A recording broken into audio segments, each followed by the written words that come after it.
बॉलिवूड म्हटलं तर सुंदर दिसणं येणारच. आता यामध्ये अनेक अभिनेत्री सुंदर दिसण्यासाठी आणि काम मिळवण्यासाठी सर्जरी करतात. काही अभिनेत्रींची सर्जरी फ्लॉप होते तर काही अभिनेत्रींची सर्जरी सुद्धा हिट होते आणि सोबतच त्या अभिनेत्री सुद्धा.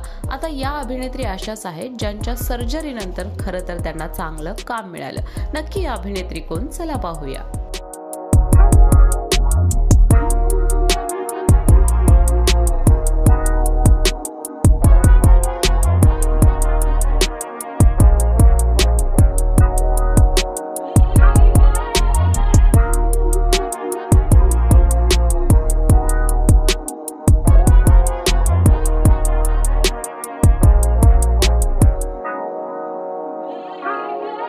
यापैकी तुमची आवडती अभिनेत्री कोण? नक्की कळवा. त्याचबरोबर नॅचरल ब्युटी असणारी ॲक्ट्रेस तुम्हाला कोण वाटते हे कळवायला विसरू नका.